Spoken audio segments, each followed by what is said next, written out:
Millionaire's dinner date with mistress at the restaurant, interrupted when pregnant wife arrives. Secrets have a way of unveiling themselves at the worst possible moments. Under the shimmering chandeliers of L'Ambroisie in downtown Manhattan, a wealthy husband believed he had orchestrated the perfect evening with his mistress, a clandestine rendezvous shielded by discreet waitstaff and hushed alcoves.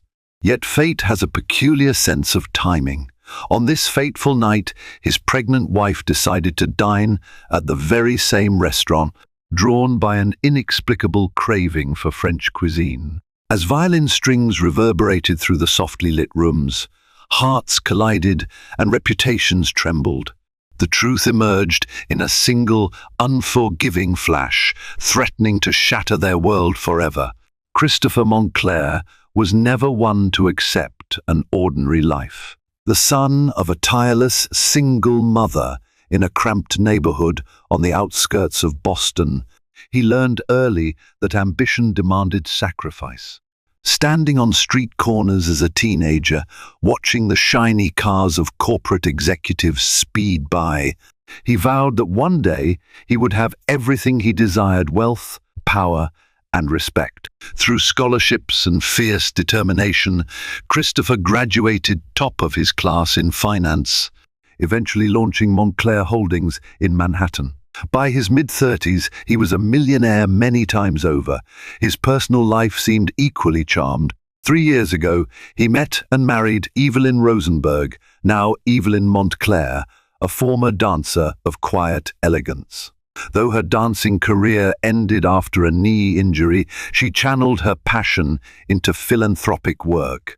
Evelyn, cherishing her pregnancy, hoped Christopher would become as devoted a father as he was a businessman.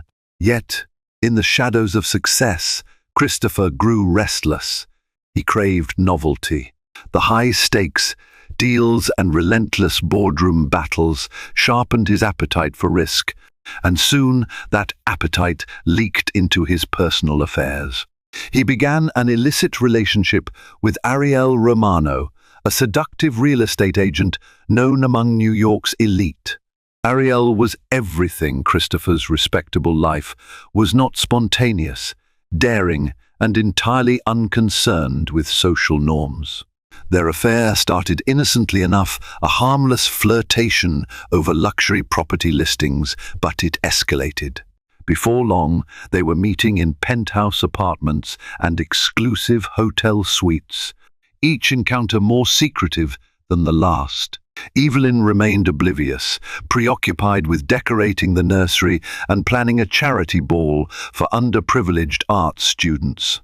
She yearned only for a joyful life with Christopher and their unborn child, trusting wholeheartedly in her husband's devotion. Even Veronica Parker, Evelyn's closest friend, and the woman who had introduced her to Christopher, saw no signs of infidelity. The Montclairs appeared the picture of marital bliss. But on one crisp spring evening, everything would unravel at L'Ambroisie, the city's famed French restaurant. Ariel had insisted they dine somewhere a little more public, claiming she was tired of feeling like a secret. Christopher, flirting with danger, agreed. Neither realized that Evelyn, compelled by an inexplicable craving, would walk through the same doors that very night, setting off a chain reaction that would upend all their lives. Christopher rose early, as he did each morning, sipping dark roast coffee while reviewing urgent emails from Montclair Holdings. He anticipated a day of delicate negotiations for a multi-million-dollar real estate venture. But overshadowing the business chatter was a text from Ariel: "Don't forget tonight. Tables booked at L'Ambroisie, 8 p.m. sharp. No more excuses." He felt a ripple of unease. He was adept at compartmentalizing his affair, slotting illicit moments into the corners of his schedule. Yet the gravity of Ariel's request, dining with her at a restaurant known for its notable clientele, made him twitch with apprehension. Still, the allure of Ariel's presence overrode his caution. Meanwhile, across the city, Evelyn was experiencing an entirely different morning. At 7 months pregnant, her body felt foreign, each movement more deliberate. She had been consumed with organizing a charity auction that would fund arts programs in struggling schools. She felt the baby move frequently a source of endless wonder, and her devotion to both the child and Christopher remained unwavering. Still, on this particular morning, she sensed an odd restlessness. She tried calling Christopher, hoping to discuss potential baby names or simply hear the reassuring sound of his voice. He answered with what she recognized as his professional tone, and after a few rushed pleasantries, he ended the call. She felt a pang of disappointment, but quickly reminded herself that he was under immense business pressure. In her philanthropic circles, Evelyn was planning to host a gala for influential donors.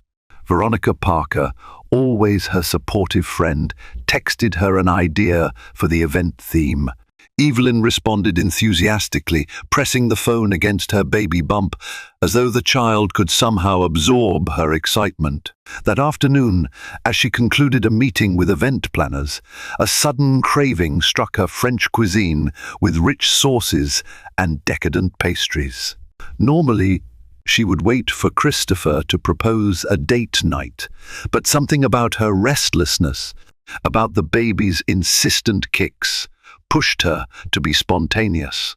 She recalled overhearing a friend mention l'ambroisie.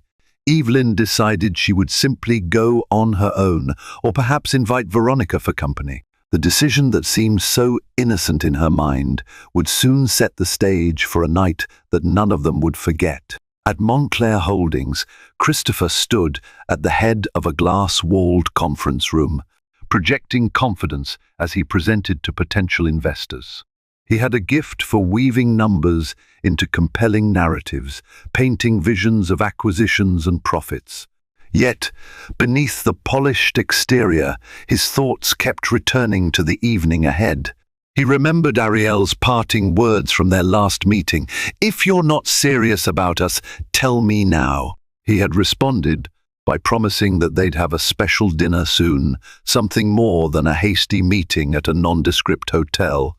His intention was to placate her, to keep the delicate balance between mistress and wife intact for just a little longer. Across Manhattan, Ariel prepared with determined focus. She selected a daring backless black dress, paired with a statement necklace. She scheduled a blowout for her glossy raven hair at a chic salon. Every detail was meticulously chosen to reinforce her place in Christopher's world, whether he was ready to publicly acknowledge it or not. At exactly 6:30 p.m., Christopher's driver navigated through rush-hour traffic to pick him up outside Montclair Holdings. Sliding into the back seat of the Mercedes, Christopher loosened his tie, breathing out a tense sigh. He texted Ariel, "On my way. See you soon," she responded with a single heart emoji. That tiny symbol made him feel both excited and uneasy. Unbeknownst to either of them, Evelyn was also en route to l'Ambroisie.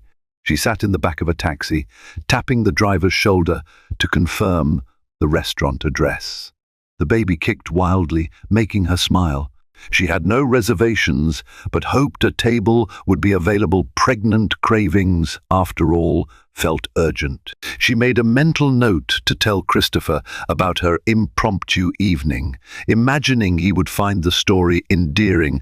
"I just had to have French cuisine." Fate, however, was weaving its own narrative.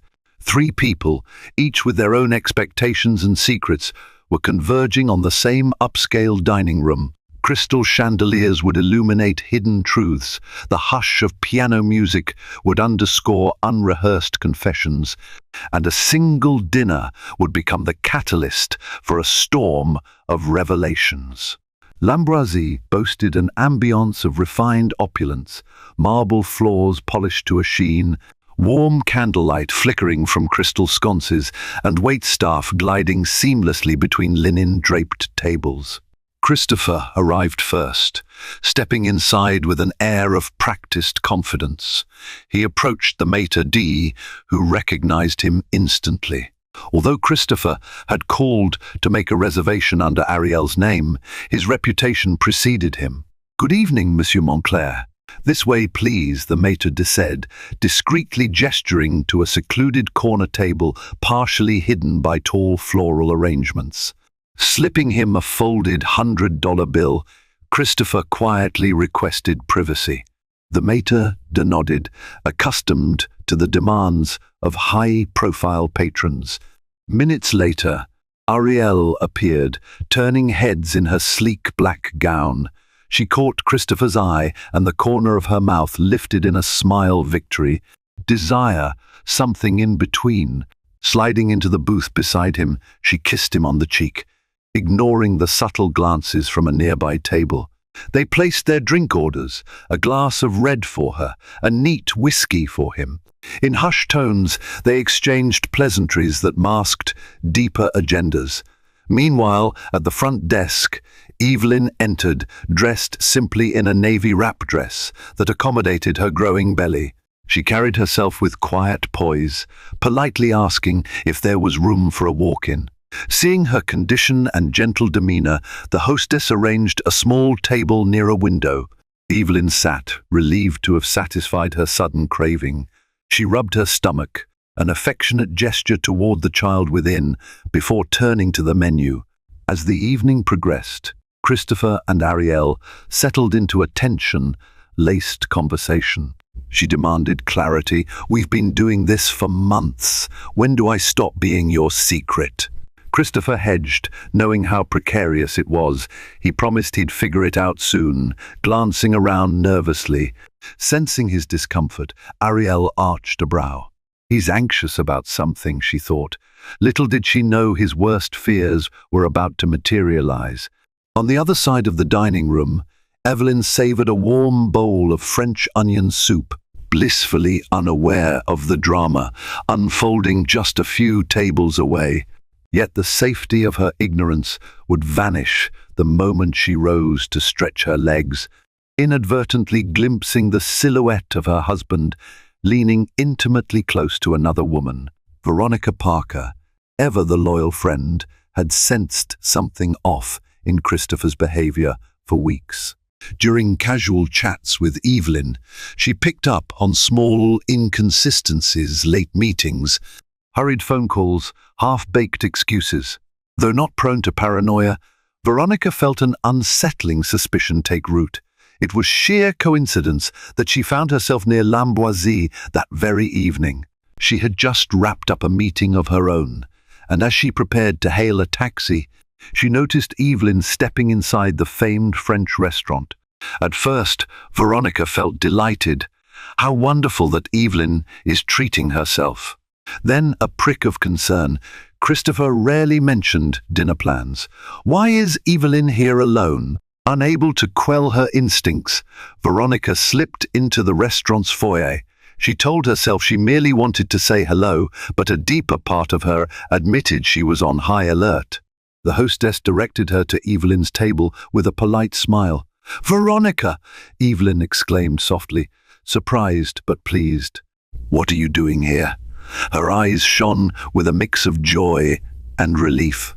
She hadn't wanted to eat by herself, not in her pregnant state, and here was the perfect companion. Veronica sat down, ordering a glass of sparkling water. "I was nearby and thought I'd pop in. How are you?" Her gaze flickered across the room, always scanning, as if her subconscious was searching for a reason behind her nagging worry. Evelyn giggled lightly. "I'm good, just had this craving for French food. The baby's definitely shaping my taste buds." She patted her belly. "Christopher's schedule is crazy, so I came on my own." Veronica's heart sank. Where exactly is Christopher, she wondered. She wanted to ask, but something in Evelyn's radiant smile held her back. Instead, she made small talk, describing her day. Still, her eyes continued to roam the tables, catching glimpses of couples in hushed conversation. A flicker of movement in a corner booth grabbed her attention, a man with a familiar profile, leaning in close to a raven-haired woman. Veronica's pulse quickened. No, it can't be. She craned her neck for a better look, hoping to be proven wrong. The next few seconds would confirm her worst fears. The man was Christopher Montclair, and the woman was most definitely not Evelyn. Veronica felt her stomach clench as she processed the sight of Christopher with another woman. She watched him discreetly tilt his head toward the raven-haired stranger, noting the conspiratorial closeness between them. Everything about their posture screamed intimacy.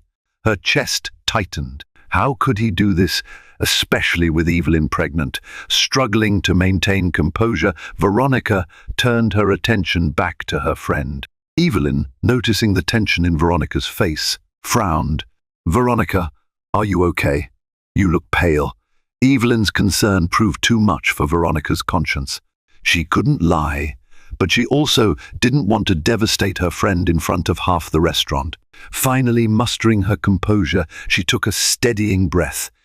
"Evelyn, I need you to stay calm," she began quietly, her voice trembling.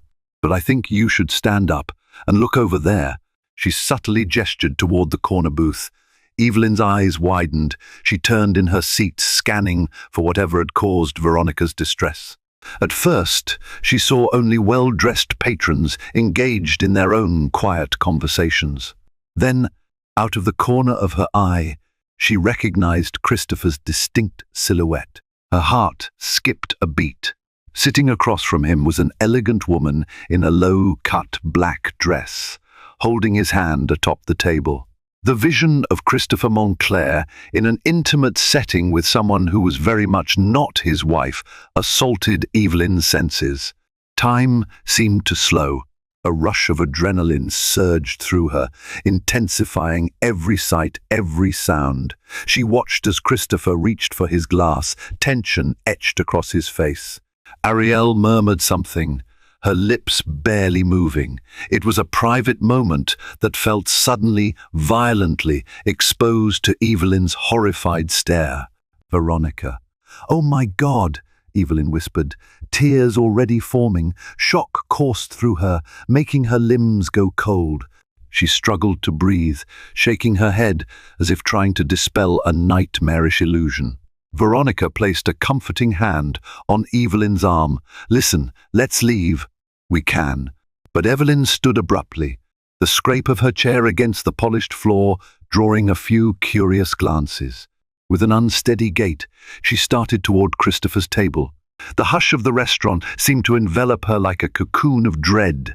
Every step brought her closer to the moment that would fracture her life irreparably. Christopher, mid-sentence as he tried to placate Ariel, felt a shift in the air behind him. He turned, and the blood seemed to freeze in his veins.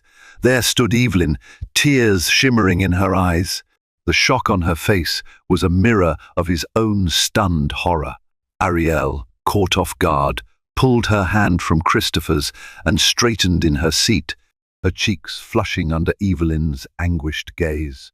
The restaurant, previously filled with soft conversation, fell unnervingly silent. Even the waiters carrying trays of appetizers paused, sensing a sudden maelstrom of tension. For a long moment, no one spoke. Evelyn's voice finally emerged, brittle and trembling. "Christopher, what? What is going on?" She pressed one hand protectively over her rounded belly. Christopher stood, knocking over a half-filled whiskey glass in the process. Liquor spilled across the tablecloth, an apt visual for the unraveling scene. His mouth opened and closed helplessly. "Evelyn, I can explain," he sputtered, though no reasonable explanation could exist for his presence with Ariel. Ariel, her bravado faltering, pushed her chair back. She felt the piercing weight of guilt, especially when her eyes flicked to Evelyn's pregnant form. "I can't believe I'm part of this horrible spectacle," she thought, cheeks burning with shame. Veronica arrived, stepping between Evelyn and Christopher as if to shield her friend from further hurt. Her voice low and fierce, she hissed, "You better think carefully before you say another word, Christopher." Evelyn's gaze darted from her husband to the woman in black. She tried to reconcile the man she'd married, the one who tenderly touched her belly in anticipation of fatherhood, with this stranger. An avalanche of memories flooded her mind, their wedding vows, his excited reaction to her pregnancy test, the nights she fell asleep, believing he was working late for their future. Anger mingled with heartbreak in her quavering voice. "Who is she?" Evelyn demanded, even though part of her already knew. "How long?" Christopher swallowed hard. Around them, curious diners pretended not to stare, yet the spectacle was impossible to ignore. He stammered, "Evelyn, let's talk somewhere else, please." But Evelyn shook her head, tears spilling. "No.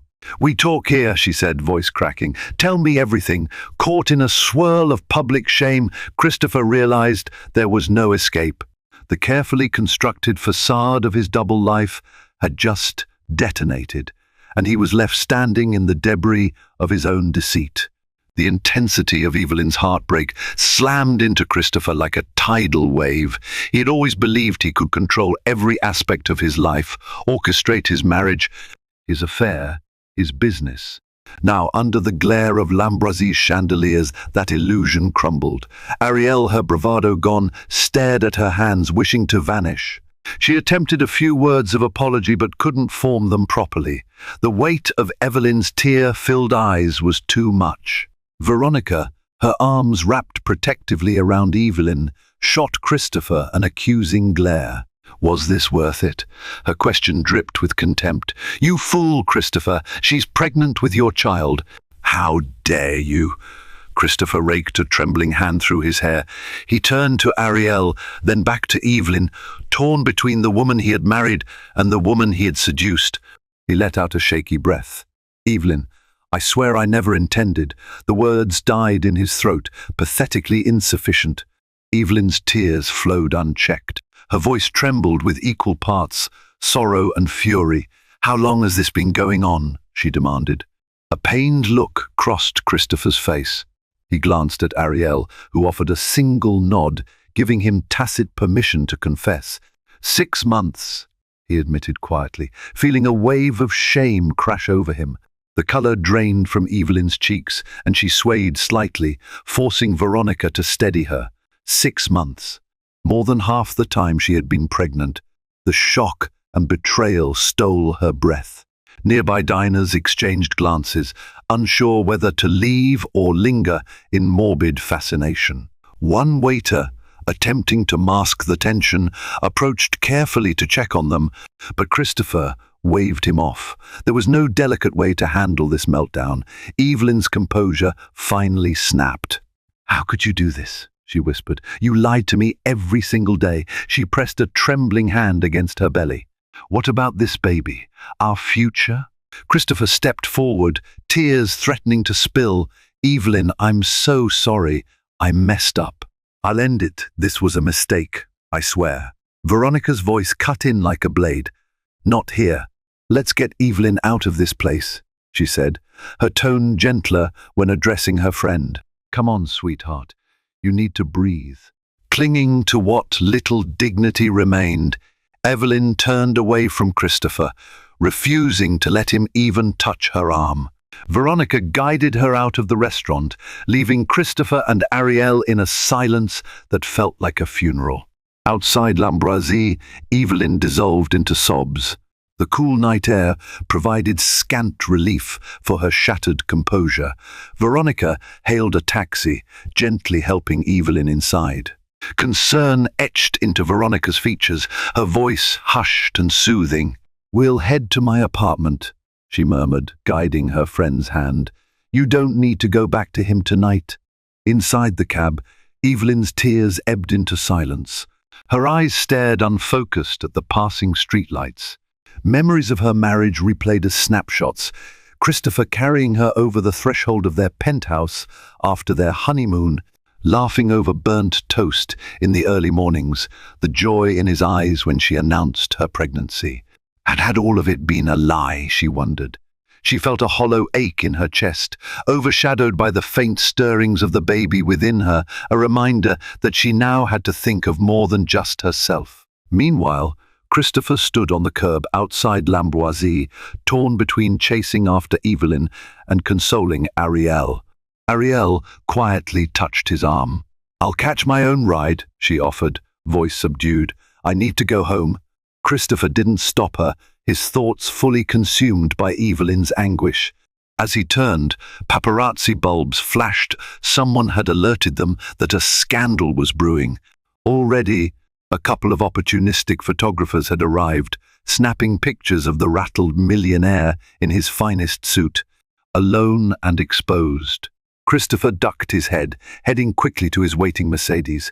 He instructed his driver to follow Veronica's cab, but lost them in the congested avenues. He texted Evelyn, "I'm sorry. Please let me see you. Let's talk." Only silence returned. At Veronica's apartment, Evelyn nearly collapsed onto the sofa. She covered her face with shaking hands. Veronica hovered, wanting to provide comfort but unsure how. She made tea, placing a warm mug in front of Evelyn, who stared at it blankly. "Everything's going to be okay," Veronica attempted, though her own voice wavered with uncertainty. Evelyn's lips trembled. "I thought he loved me," she whispered. "I don't know how to deal with this, especially now with the baby." They sat together, two friends enveloped in heartbreak and confusion. Outside, the city buzzed with its usual energy, unaware of how drastically Evelyn Montclair's life had just changed. Evelyn stayed at Veronica's apartment that night, refusing to speak with Christopher, despite his repeated calls and texts. She barely slept, haunted by visions of her husband with his mistress. Around dawn, she began rummaging through her phone for any evidence she might have missed: strange texts, unexplained receipts, or suspicious photos. Each new sign of deceit felt like a fresh laceration. By mid-morning, Veronica persuaded Evelyn to visit her obstetrician for a routine checkup, worried that the emotional toll could affect the pregnancy. Dr. Alicia Warren greeted Evelyn with gentle concern, running tests to ensure the baby remained healthy. Sensing the distress in her patient, Dr. Warren suggested counseling or a support group. Evelyn nodded absently, uncertain of how to move forward, only relieved to hear the baby's heartbeat was strong.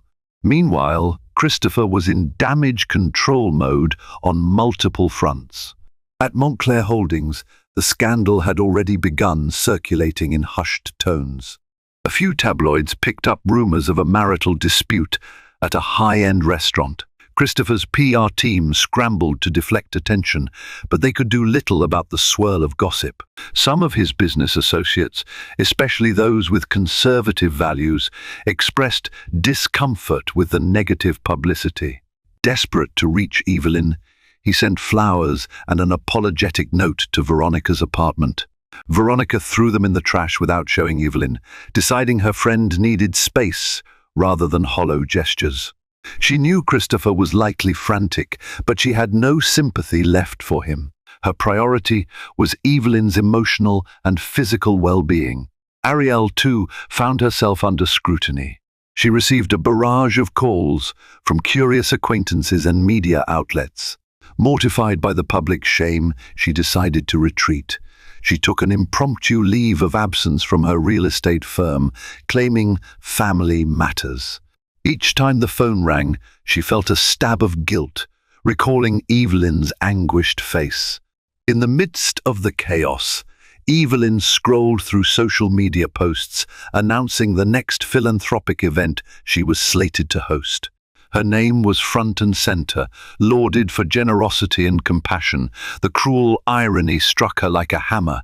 She was celebrated for her empathy while her own marriage was imploding. She found herself weeping softly, uncertain how to reconcile the life she had with the life she thought she had. 2 days later, Christopher finally managed a tense meeting with Evelyn.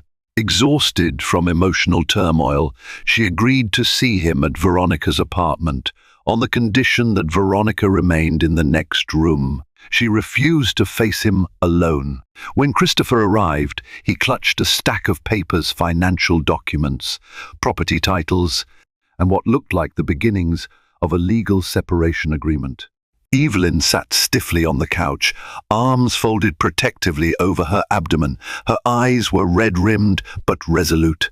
He sat opposite her, fidgeting with the papers as though they were a lifeline. Evelyn, his throat constricted, and he had to force himself to meet her gaze. "I'm so sorry. I can't undo what I did, but I want to do whatever it takes to make things right." She held his stare, her voice quiet but unwavering. "Can you make it so that it never happened?" she asked, a rhetorical question laden with heartbreak. "Because that's the only thing I really want." Christopher felt tears prick his eyes. "I can't, but I'm prepared to give you anything, property, money, whatever, if it will at least make you feel secure. I know I violated your trust."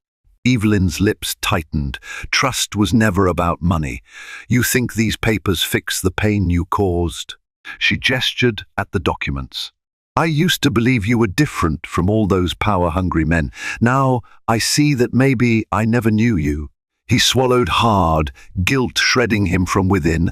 "I know this is my fault. But please, let's try counseling. I want to be there for the baby. We don't have to decide everything right now. Just give me a chance to show you I can change." A tear slid down Evelyn's cheek, but her composure remained. "You want me to risk my heart again when I'm already shattered?" She placed a hand on her belly. "What about our child's future? You've given us every reason to doubt you." Christopher nodded, struggling for the right words. "I understand, but I'm not walking away from my child. We'll handle visitation, support whatever you think is best. I don't want to lose you." Evelyn's gaze flickered with pain. For a moment, she pictured a family dynamic where Christopher remained only a financial provider. The image twisted her stomach. "I need time," she finally said, voice shaky. "Time to decide if I can even tolerate you in my life, let alone as a partner." A fragile silence stretched, heavy with unresolved tension. Veronica, listening in from the hallway, knew that time might not heal all wounds, but it was the only possible path toward any semblance of reconciliation. Despite the devastation, life refused to pause. Evelyn pressed forward with her charity work, attending meetings and organizing her upcoming gala. Wherever she went, she kept a careful mask in place, never revealing the agony beneath. Only Veronica and a few other close friends knew the truth. Gossip columns continued to speculate about cracks in the Montclair marriage, but Evelyn refused to feed the stories, avoiding all interviews and appearances with Christopher. Meanwhile, Christopher focused on damage control at Montclair Holdings. Some clients, wary of scandal, quietly distanced themselves from deals. Competitors capitalized on rumors of instability, hoping to lure away Christopher's investors. For the first time, he realized how quickly a personal failing could destabilize his professional empire. He worked relentless hours, fueled by guilt and the fear of losing everything he had worked for. Amid this upheaval, Ariel Romano wrestled with her own shame and confusion. She had believed Christopher's assurances that his marriage was a hollow shell, yet seeing Evelyn face-to-face pregnant and weeping had shattered that illusion. Disgusted with herself, she tendered her resignation at the real estate firm. Some colleagues suspected a scandal, but she offered no explanations, determined to leave Manhattan for good. Months slipped by, and Evelyn's belly grew heavier. She maintained her separation from Christopher. At Veronica's urging, she agreed to a few couples counseling sessions.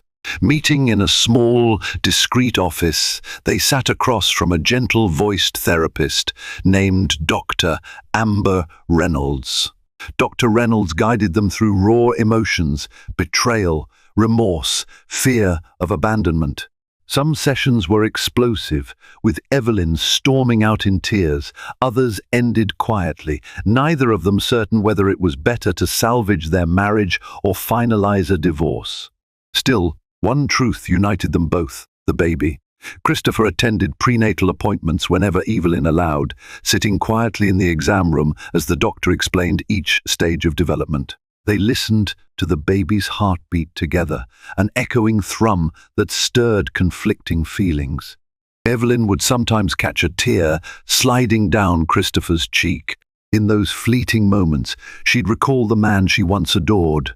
As her due date approached, Christopher organized the nursery in their penthouse, a heartbreaking gesture, since Evelyn refused to move back in. Yet he persisted, painting walls a soothing pastel, assembling a crib, folding tiny clothes. Each item felt like a plea to Evelyn, "Come home. Let me fix this." But she couldn't ignore the memory of him in that restaurant corner booth, whispering sweet nothings to another woman. One chilly evening, Veronica arrived at Evelyn's sublet with a worried expression. She had just learned from a mutual acquaintance that Ariel had left the city. Normally, Veronica wouldn't bother Evelyn with anything about Christopher's mistress, but something in the rumor stirred her curiosity. She apparently moved to a small town near the Canadian border, Veronica shared. Sipping tea in Evelyn's modest living room, she wants a fresh start. Evelyn's face remained impassive. "Good for her," she said quietly. Turning to the nursery corner, she'd set up a bassinet, a plush rocking chair. Despite her constant pain, she had prepared for the baby's arrival with methodical care. "At least she won't be here to ruin more marriages." Veronica nodded, but saw the flicker of unresolved hurt in her friend's eyes.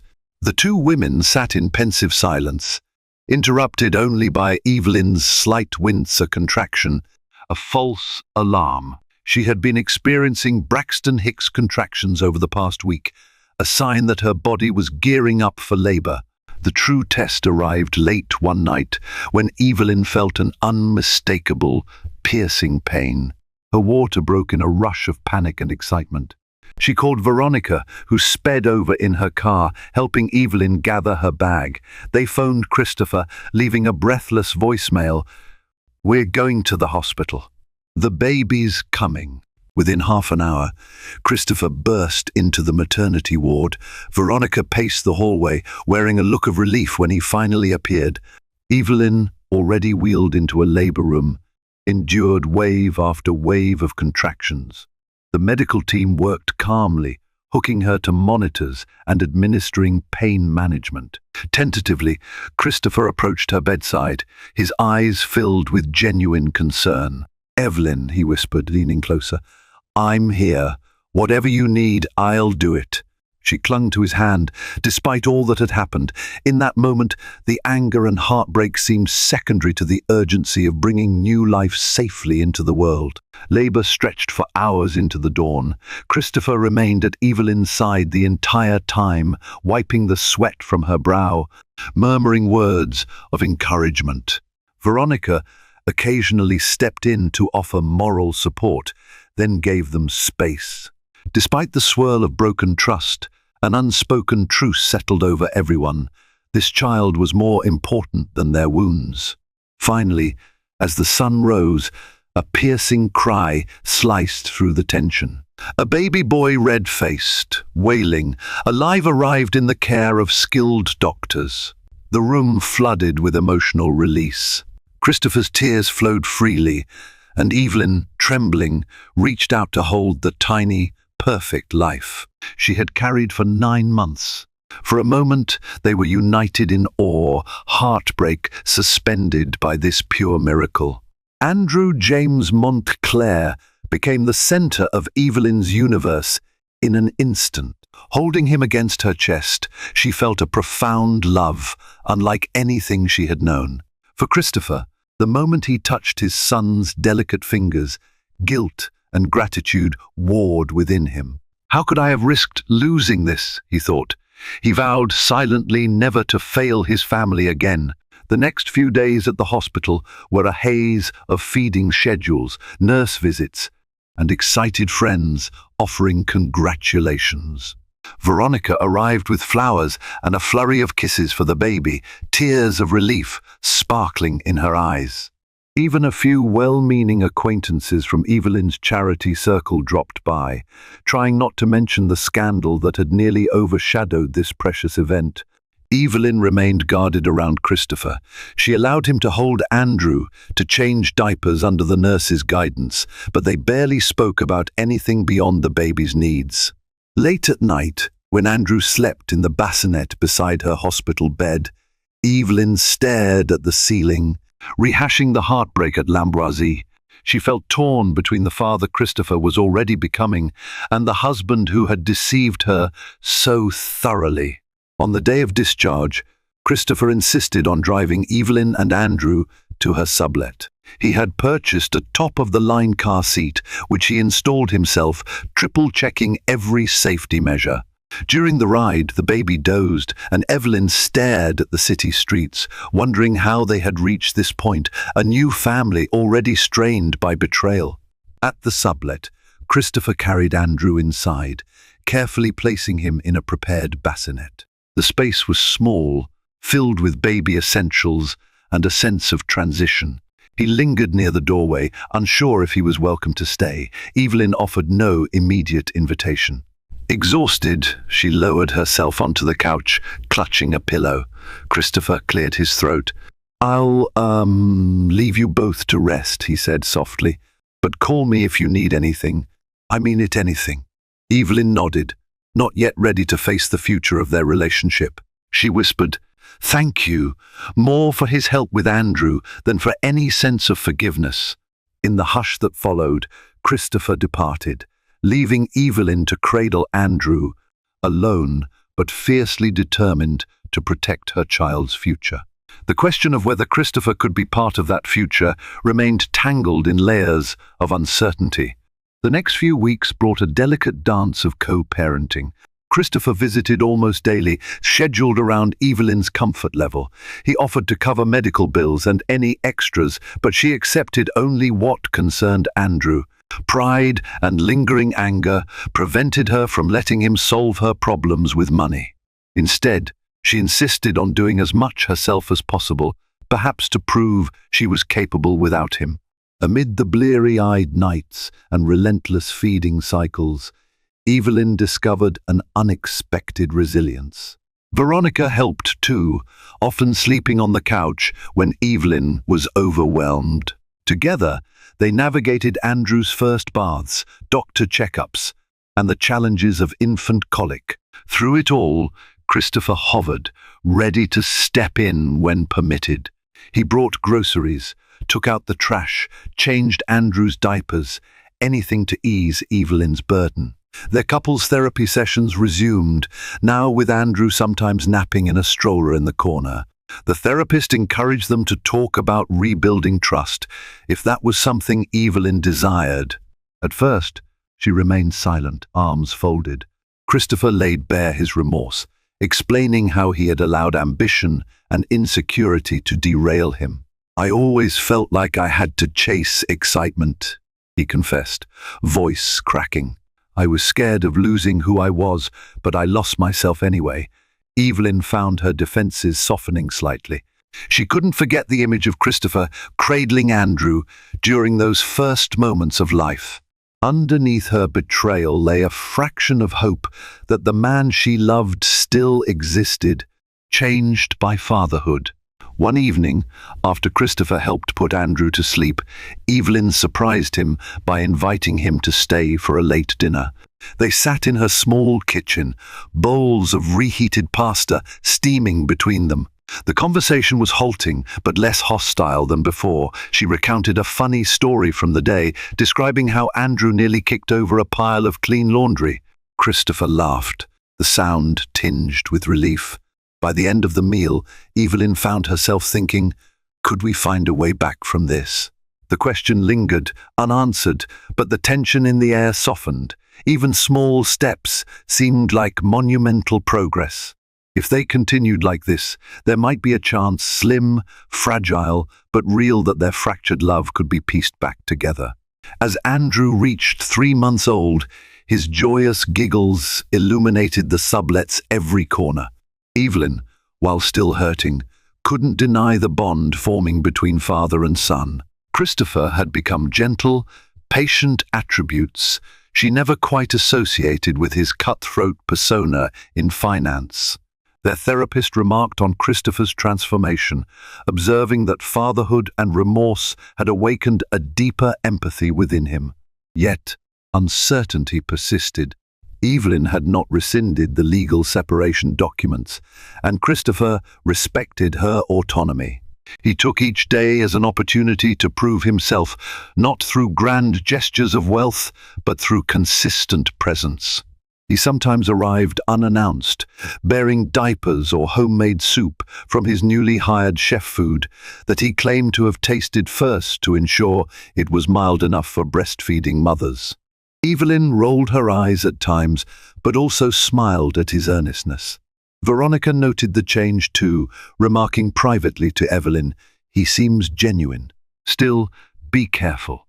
Evelyn appreciated the warning, especially considering the heartbreak that still lay raw within her. But in rare, unguarded moments, she found herself reminiscing about the early days of their courtship, the laughter, the spontaneous dates, the sense of partnership they once shared. A pivotal moment came when Montclair Holdings hosted a public charity event benefiting the very arts program Evelyn championed. Unsure if she should attend, Evelyn hesitated, remembering the media speculation around their marriage. But Christopher insisted he wanted to honor her contributions publicly, inviting her to stand by his side on stage as they presented a check. After deliberation, Evelyn decided to appear, if only to spotlight her cause. The night of the event, she dressed in an elegant yet modest gown, leaving Andrew with Veronica's trusted babysitter. Stepping onto the stage before a glittering crowd, she felt her heart race. Christopher introduced her with genuine pride, crediting her dedication and philanthropic spirit. His voice wavered when he mentioned the birth of their son and how crucial family support was to his success. Surprisingly, the audience erupted in applause, and for a moment, Evelyn stood beside Christopher, a united front. The tabloids, snapping photos, churned out headlines about a reconciliation in progress. Yet, beyond the cameras, Evelyn whispered to Christopher, "This doesn't mean everything's fixed. We still have a long way to go." He nodded solemnly. "I know." Then he looked at her with an intensity that made her breath catch. "But I'm not giving up, ever." She felt a flicker of warmth in her chest, a sensation she almost dared to call hope. Slowly, deliberately, Evelyn allowed herself to consider the possibility of forgiveness. It was not a decision she reached lightly. The wound of betrayal ran deep, and she would not pretend it could be erased. But the idea of giving Andrew a chance at a unified home pulled at her heartstrings, and Christopher's unwavering devotion offered a light at the end of a dark tunnel.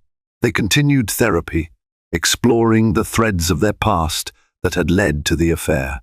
Christopher spoke about his childhood abandonment issues and the hunger for validation that fueled his restless pursuits. Evelyn opened up about her fear of losing her identity, especially after leaving her dance career.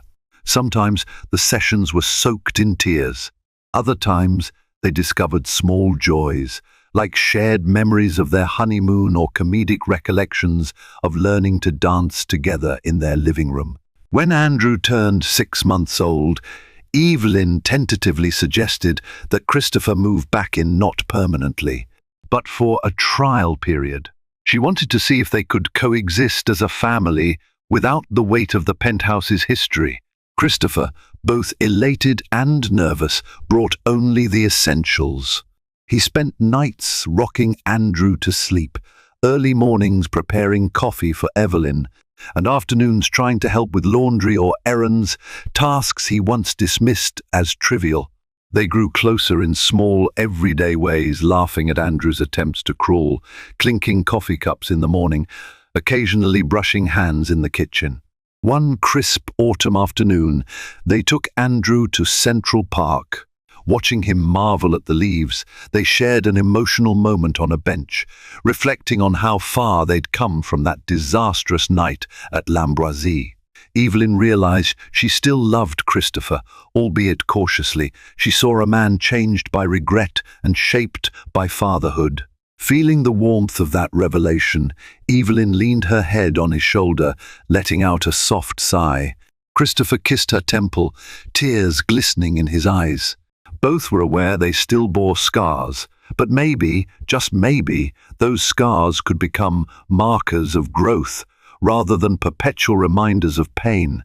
In time, they decided to renew their vows, not as a grand spectacle, but as a quiet affirmation among close friends. On a terrace overlooking the city, they exchanged promises that were raw and real, acknowledging past hurt while looking forward with hope. Andrew cooed in Veronica's arms, the living symbol of their second chance. And so, the millionaire's dinner date with his mistress, once a scandal that threatened to tear apart two lives, became the crucible for a deeper love. Where once there was betrayal, there emerged a renewed bond. It was neither perfect nor guaranteed, but for Christopher and Evelyn Montclair, it was worth every effort to restore what they nearly lost forever.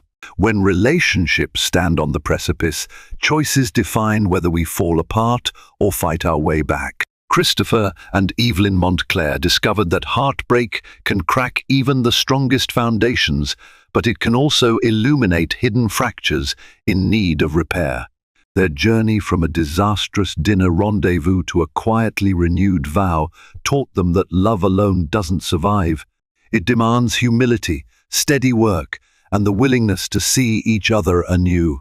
In the unguarded moments, midnight feedings, heartfelt therapy sessions, or simple acts of kindness, they found the fragments of trust that still remained. Their story reveals a universal truth. Sometimes, the path to healing runs through our deepest wounds. Share your thoughts below. Do you believe in second chances after betrayal? He was the dashing mogul every ambitious entrepreneur wanted to emulate. She was the poised, loyal wife who had stood by him from humble beginnings. No one would have guessed that behind the gated mansion's manicured lawns, betrayal festered like poison. Until one day, in a flurry of financial sabotage, he let his mistress cut off his wife's credit cards. It was humiliating, scandalous, and only the beginning of a whirlwind that would pit powerful business alliances against each other.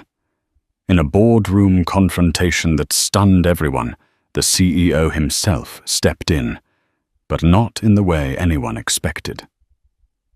Buckle up. This is the story of love, greed, and revenge. Jordan Alberts was not born into luxury. He grew up in a cramped one-bedroom apartment on the outskirts of Milwaukee, where he learned to hustle by selling candy bars door to door at the age of 10. Over the years, Jordan's unwavering determination and charm propelled him into better circles. First at a local startup, then into his own tech company that caught the eye of an angel investor.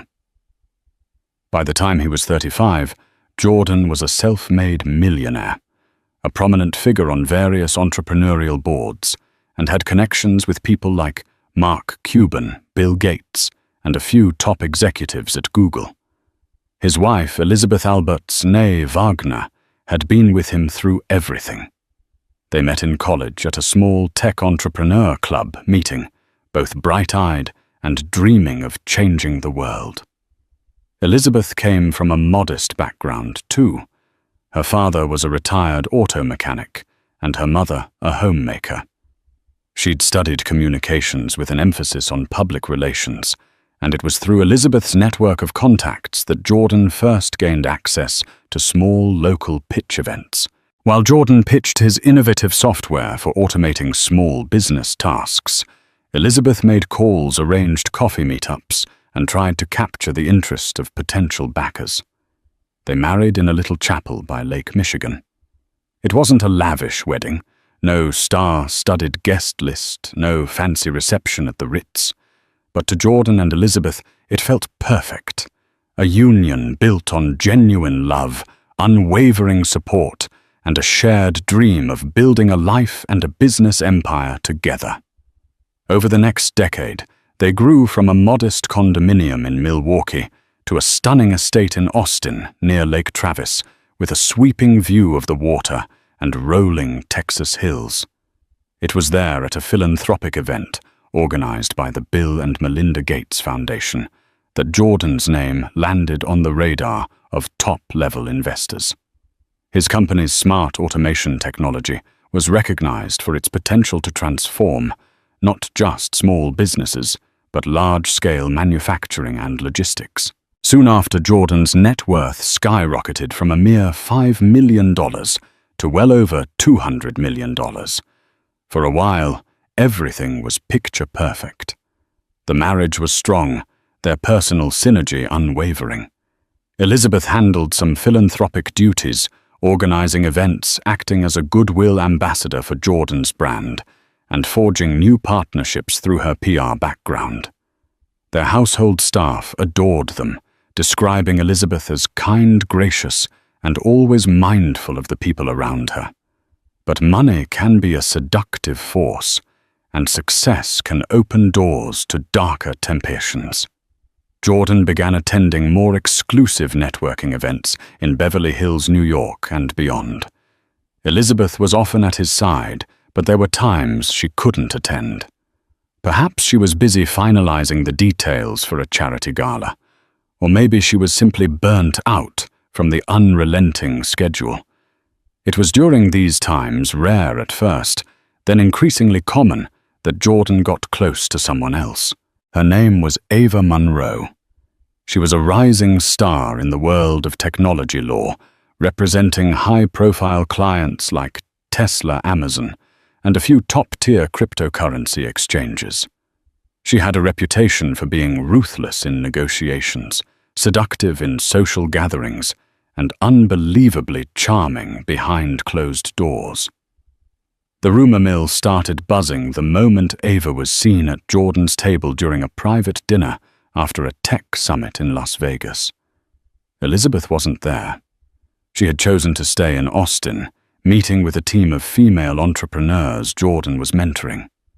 A few people whispered about Jordan's visible fascination with Ava, the way he leaned in whenever she spoke, how they clinked champagne flutes with an intimacy that suggested more than just business talk. No one knew for certain how fast or how deep it went, but soon the signs became undeniable.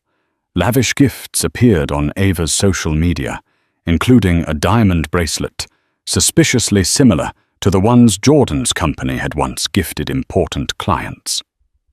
Photos emerged of Jordan and Ava at high-end restaurants in Manhattan, always carefully angled to obscure Jordan's face, though keen observers could still identify him by the sliver of a recognizable watch or the faint reflection in a mirrored wall. By the time the rumors reached Elizabeth, they were no longer rumors, but near-confirmed facts. She felt her chest tighten, her world spinning out of control. This couldn't be real. Jordan had always been a loyal partner. But the evidence was too compelling to deny. She confronted him in the privacy of their Lakeview mansion. At first, Jordan denied everything. Yet denial quickly turned into a half-hearted admission once Elizabeth presented him with photographic evidence. Like a skilled negotiator used to controlling deals, Jordan tried to manipulate the situation, insisting that Ava was just a business associate, someone he occasionally had dinner with.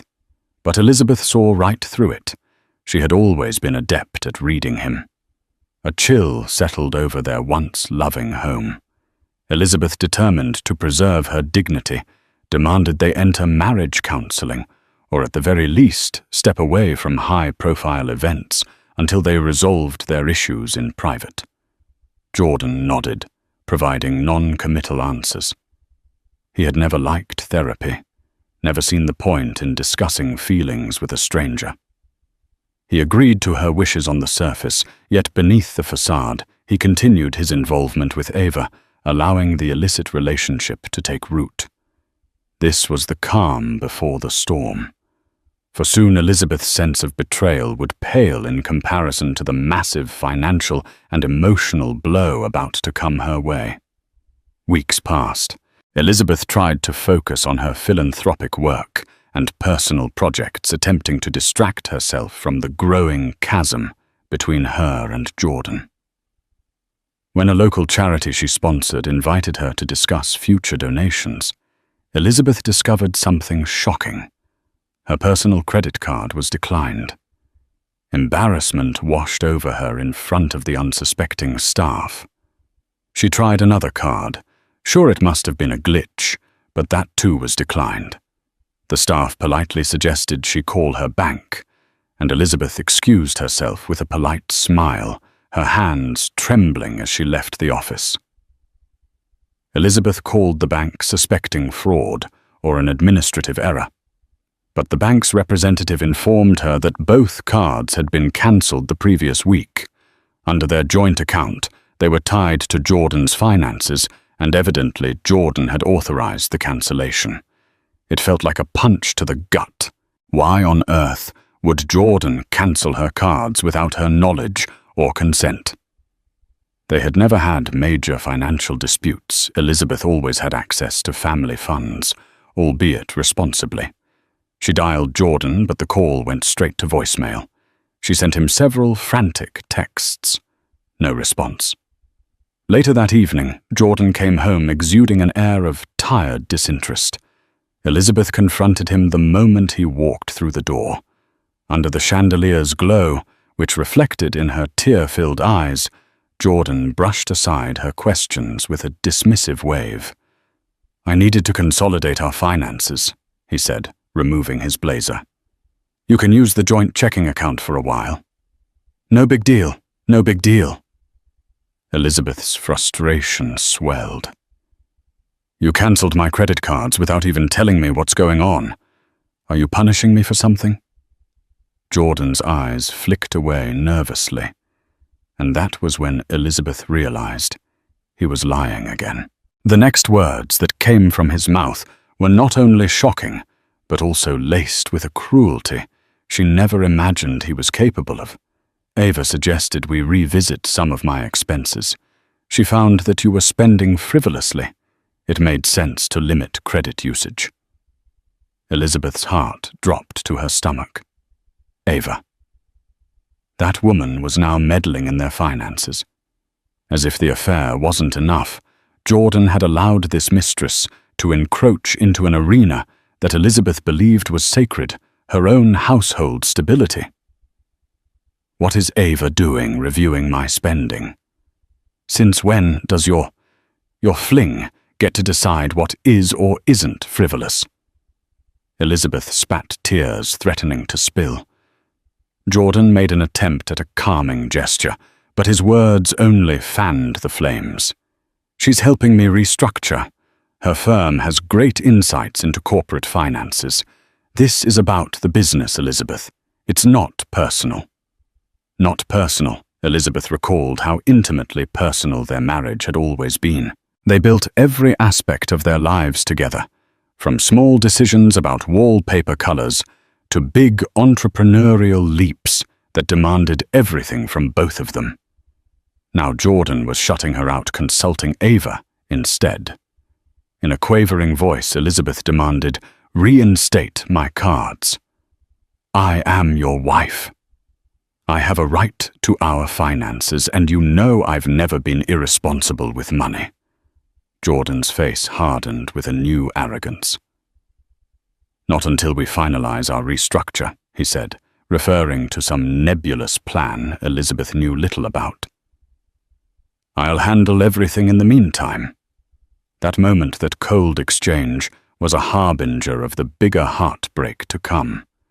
If Jordan was letting Ava control such details, what other aspects of their marriage was he willing to let her sabotage? As the days turned into weeks, Elizabeth discovered one more blow after another. The monthly allowance she used to cover household expenses had been slashed without explanation. The staff, including her personal assistant, was laid off. Bills began piling up, addressed to her name, but with no means to pay them aside from groveling at Jordan's feet. Friends and family started to notice. Elizabeth tried to hide her shame. She confided in her sister Caroline, who was enraged at Jordan. "This is financial abuse," Caroline insisted. "You should speak to a lawyer." Elizabeth shuddered at the thought.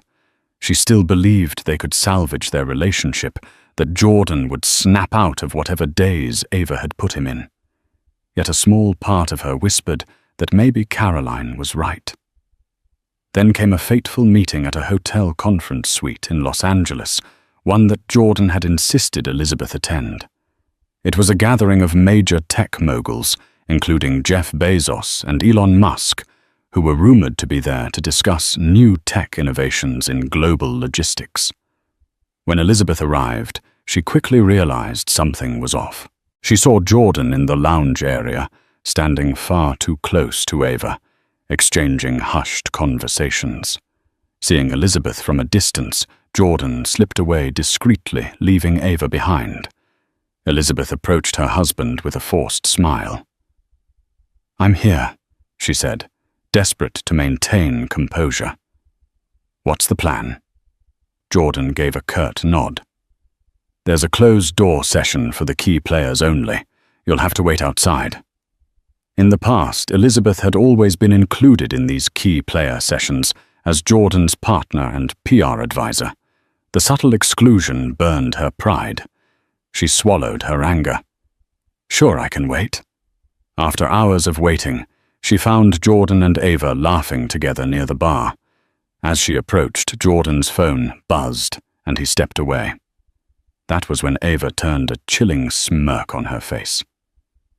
"You know Jordan's a visionary," Ava said, swirling the wine in her glass. "He needs someone who can keep up with him on all levels: business, ambition, excitement." Elizabeth felt her face flush with anger. "I've been by his side for years. We built this together." Ava gave a theatrical shrug. "Maybe in the past. But times change. People evolve. I guess you were too comfortable." Elizabeth clenched her fists, biting back a retort. She was determined not to make a scene in front of such influential people. But oh, how she wanted to lash out, to expose Ava for the home wrecker she was. Ava flicked her hair behind her shoulder, noticing Elizabeth's agitation. "Things will be better if you accept it," she cooed, as if offering advice to a friend. Jordan's moved on in more ways than one. The finances are just the beginning. Elizabeth's body went cold. She realized in that moment how truly precarious her situation was. Ava was not simply a fling. She was positioning herself as a partner in Jordan's professional and personal life. The credit cards were just one step in what looked like a systematic campaign to push Elizabeth out of everything she and Jordan had built. Still, Elizabeth refused to crumble. She left the event quietly, but her mind churned with rage and heartbreak. It was time for her to take action. She needed to protect herself, her assets, and her dignity. Little did she know that as she plotted her next move, Jordan and Ava were preparing a financial ambush that would push her to the brink. Only fate and an unexpected intervention by a certain CEO would alter the course of their twisted game. In the days after the Los Angeles conference, Elizabeth attempted to consult with attorneys. She picked up a referral from a friend who once worked with a high-profile divorce lawyer in New York. The initial phone calls were sobering, with Jordan's empire being primarily under his name and her credit cards cancelled. She had limited liquidity to hire top-tier representation. Even so, Elizabeth pressed forward. She managed to scrape together some funds from a personal savings account. Jordan had no access to money she had set aside from her early PR consulting days. It wasn't a large sum, but enough to secure a preliminary consultation. During that consultation, her lawyer, Michelle Liu, a bright and empathetic but hard-hitting attorney based in Houston, laid out the hard truth. Financial abuse and infidelity are serious grounds for divorce, Michelle said, scanning through Elizabeth's financial statements. But if Jordan's funneling money and assets into new accounts under his own name, or shifting resources to places you can't see, we need proof, and we need it fast. Elizabeth swallowed. She recounted Ava's involvement, how she was effectively orchestrating the restructuring. Michelle's pen scribbled quickly over a notepad. You have a right to half of the marital assets, Elizabeth, but it looks like your husband is 2 steps ahead. We must move quickly. The plan was to gather evidence of Jordan's wrongdoing and file a court order to freeze marital assets, ensuring Elizabeth had a fair shot. But as they began drafting documents and rummaging through what records, Elizabeth had an avalanche of shocking details surfaced. Jordan wasn't merely cancelling credit cards. He was transferring stocks from their joint portfolio into an account under his newly formed trust. He had changed the authorized signatory details for a few of their properties, effectively locking Elizabeth out. He was also taking out lines of credit against certain properties, presumably to fund new ventures that, as Elizabeth suspected, involved Ava. The emotional strain weighed heavily on Elizabeth. She couldn't sleep, her appetite waned. Each day felt like standing at the center of a storm. Yet if she thought this was the worst of it, she was mistaken. One evening, after finalizing some documents with Michelle, Elizabeth returned to her mansion to find her key card didn't work on the electronic locks. Pounding on the door, she shouted for the live-in staff if any were left. Seconds later, the door opened slightly, revealing Ava's face. "Jordan's not here," Ava said icily. "You should call next time." Elizabeth's heart hammered. "This is my home. Get out of my way," she demanded, trying to push past. But Ava slid in front of her, refusing to budge.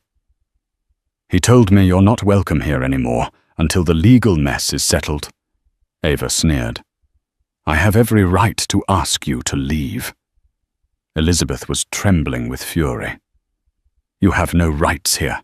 You're the mistress, not the wife." With a cold laugh, Ava stepped aside and pointed at Elizabeth's luggage haphazardly placed in the foyer. "Jordan left these for you," she said. "He said to pack whatever else you need and let security escort you out if you refuse to leave." Elizabeth blinked away tears, her throat raw with outrage.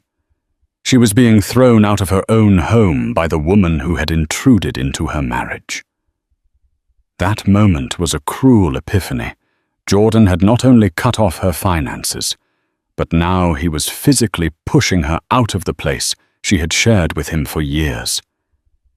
Yet in all that darkness, a sliver of light emerged the next morning. Elizabeth received a phone call from a close mutual friend, Marcus O'Donnell, who worked with Jordan at a large tech conglomerate in Dallas. Marcus was someone Elizabeth trusted, an executive who had known Jordan since the early days. He had seen them build the company from the ground up. Elizabeth Marcus said, his tone urgent. "I don't know everything that's going on, but I heard from your staff that you've been locked out. There's a board meeting next week. Jordan wants to finalize some big decisions. If you can get to that meeting and talk to the chairman, maybe you can find some leverage." Elizabeth's breath caught in her chest. The chairman of this particular conglomerate was none other than famed CEO David Hartridge, known not just for his visionary leadership, but also for a strict code of ethics. Over the years, Hartridge had invested heavily in Jordan's business. He was the reason Jordan sat on that board. "He's not the type to meddle in personal affairs," Marcus warned. "But if Jordan's pulling stunts that compromise your share in the company, Hartridge might step in. He's big on fairness, and hates scandal. It was the glimmer of hope Elizabeth needed. She thanked Marcus profusely. The plan was simple: attend the board meeting, confront Jordan in front of Hartridge, and present enough evidence of Jordan's wrongdoing to ensure the board and possibly the entire conglomerate would not stand for it. She spent the week gathering documents, bank statements, and text message screenshots that implicated Jordan in unscrupulous financial moves. Michelle Liu helped compile everything into a neat folder. "You need to be prepared for Jordan to lash out," Michelle warned. "He'll try to discredit you in front of the board." Elizabeth nodded her determination, overshadowing her fear. She practiced her speech, reciting it in the mirror of her modest hotel room, where she had temporarily moved. Heart pounding, she told herself that if there was ever a time to fight, it was now. Finally, the day of the board meeting arrived. Elizabeth dressed in a sleek black pantsuit that radiated confidence. She walked into the corporate skyscraper in downtown Dallas, her chin held high despite the knot in her stomach. She spotted Jordan in the corridor, flanked by Ava and a couple of the board members. As soon as he saw Elizabeth, his expression darkened. "You're not supposed to be here," Jordan said, trying to keep his voice low. Elizabeth raised her chin. "I'm still an investor in your company. I hold shares. So yes, I'm attending the board meeting." Ava stepped in with a condescending smile. "Don't make a scene, Elizabeth. This meeting is for serious stakeholders." "I am a serious stakeholder," Elizabeth retorted, voice steady. "I'm your wife, still legally, and I'm half of this empire's foundation." Behind them, a tall figure approached CEO David Hartridge himself, a man in his 50s with graying temples and a firm handshake. He regarded Elizabeth with polite curiosity. "Ms. Alberts, I presume?" Elizabeth nodded, handing over her invitation papers and a letter from her attorney, which stated that she possessed partial shares. Hartridge studied the documents, then gave a curt nod indicating she was allowed to attend. Jordan shot Elizabeth a glare that spoke volumes. You have no idea what you're getting into. But Elizabeth did. She was here to preserve her dignity, her livelihood, and the legacy she had helped build. The meeting commenced in a sleek conference room with floor-to-ceiling windows overlooking the Dallas skyline. The board members sat around a large mahogany table, exchanging pleasantries about the upcoming quarter's projections. Jordan made a short presentation on a new partnership with a logistics firm, highlighting expansions and new contracts. A few board members clapped. Then came time for open discussion. Elizabeth raised her hand, clearing her throat. "I'd like to address some concerns about the financial structuring Jordan is proposing." She began, her voice reverberating across the silent room. Jordan's face reddened. Ava, seated beside him, tried to intervene. "We should keep personal matters out of board discussions," she said. But Elizabeth pressed on, raising the folder of evidence. "These changes aren't just personal," Elizabeth said. "They could affect company stability. Jordan is funneling resources into a new trust, making questionable decisions without transparency. I have documents signed by him with references to Ms. Ava Monroe demonstrating a conflict of interest that could potentially compromise investor trust." A hush fell over the room. Hartridge's brow creased. "Jordan, is this true?" Jordan stood, scrambling for composure. "This is a personal matter. Elizabeth is overstepping her bounds." "She's not," Hartridge replied, his voice sharp. "If there's a conflict of interest that threatens the stability of our partnership, it's very much a board matter." Jordan's eyes darted between Hartridge and Elizabeth. For the first time, He seemed cornered, uncertain how to proceed.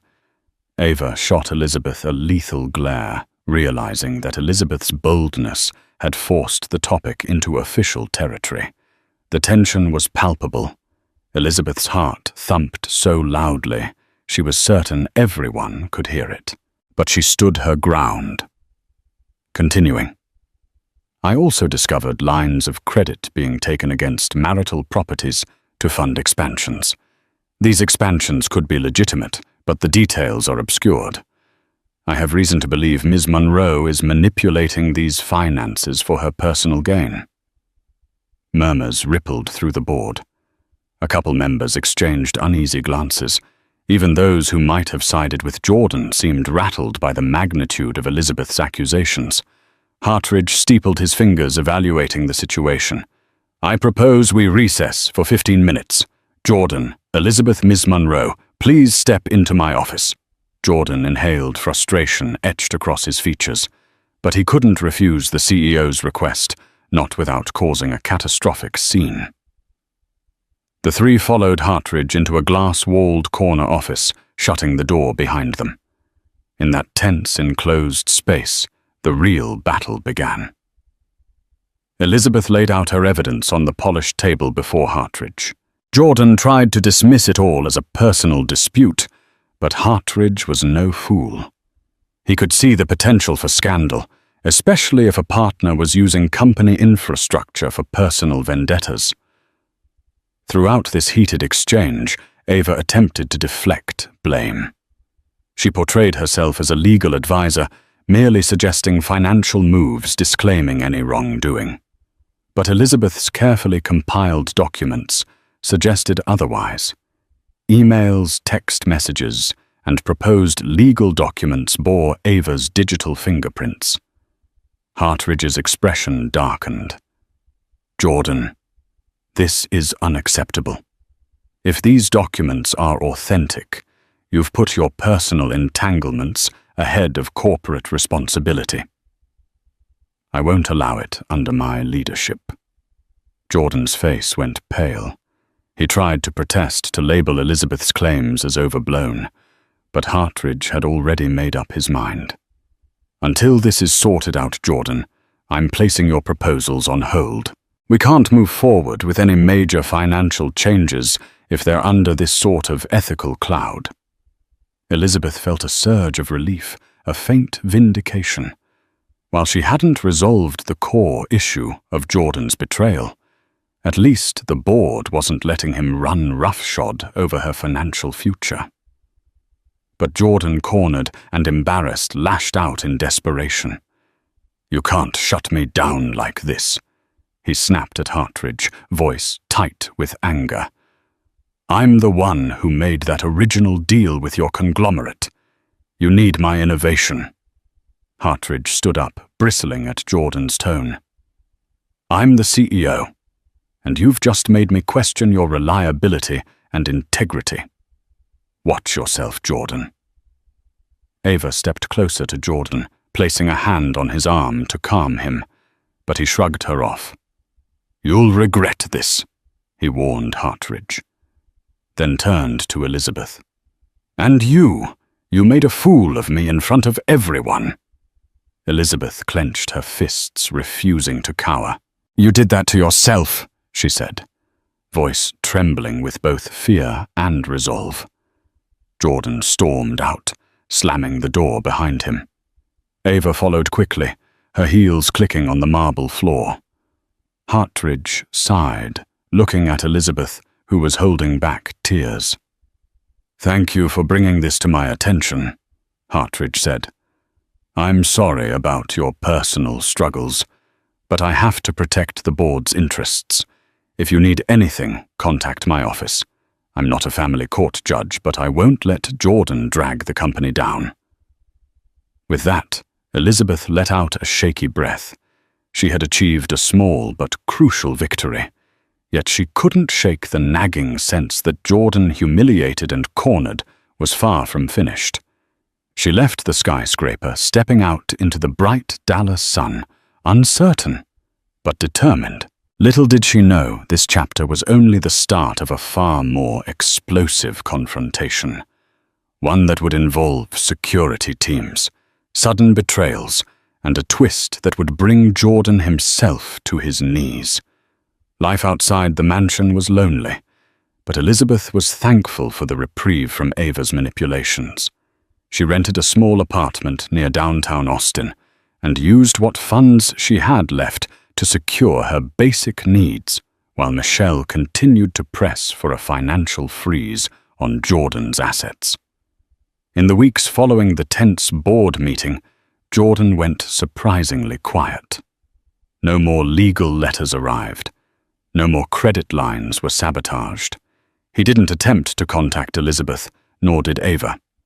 Instead, it seemed as though they had retreated into some silent fortress, likely strategizing their next move.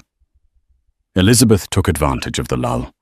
She reconnected with old friends and mentors, explaining partially at least what she was going through. While many were shocked, they offered support in the form of references, moral encouragement, and occasional leads for a stable job or a business partnership. Despite the heartbreak, Elizabeth discovered a renewed sense of purpose. She wasn't just a passive bystander in Jordan's world. She had her own capabilities, her own strengths. Slowly, she started consulting for small tech firms, using her communications and PR background to help them craft compelling pitches. It wasn't a fortune, but it was honest work that reminded her she could stand on her own 2 feet. Then one evening, she received a phone call from an unknown number. A crisp, professional voice greeted her. "Hello, Elizabeth. This is Patricia Carlson. I'm an executive assistant at Tesla, working under Elon Musk's leadership team." Elizabeth's heart thudded. She had met Patricia briefly at a tech conference in Berlin 2 years ago, but they'd never exchanged more than pleasantries. "How can I help you?" Elizabeth asked, mind racing. Patricia hesitated. "I might have information relevant to your predicament with Jordan. Let's just say some of our legal divisions have been observing Ava Monroe for a while, and some red flags have come up."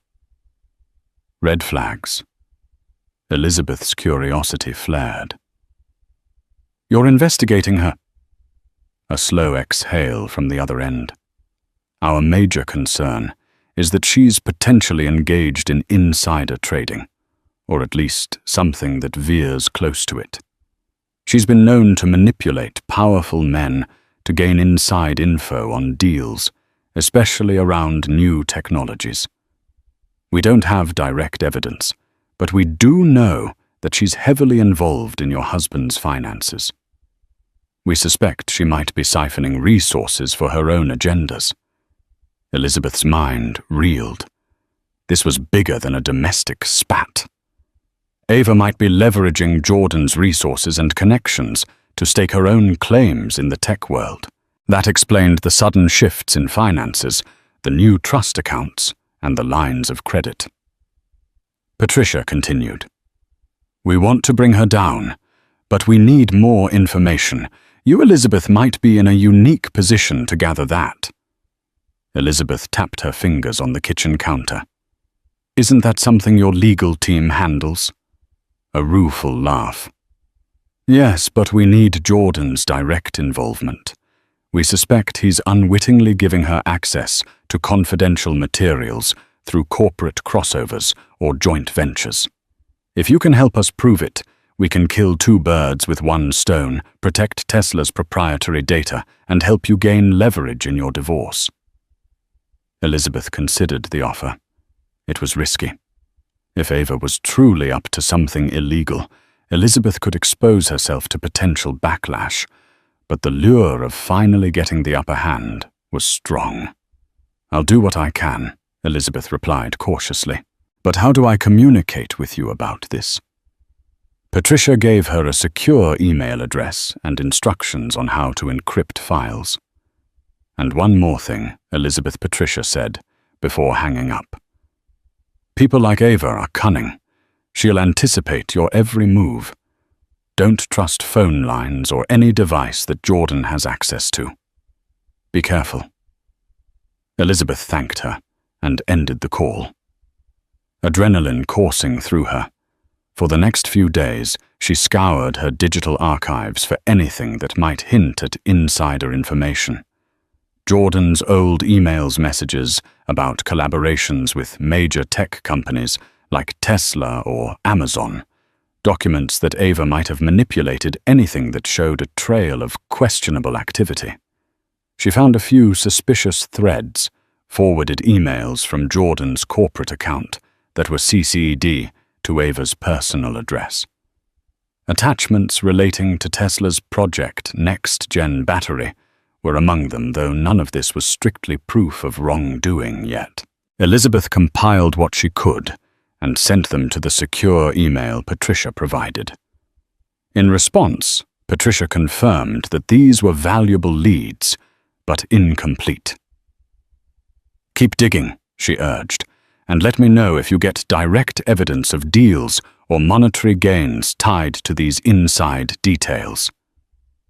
Meanwhile, Michelle Elizabeth's lawyer was preparing for a preliminary hearing to freeze some of Jordan's assets. She insisted Elizabeth come to court to testify about the financial abuse and the suspicious activities they had uncovered.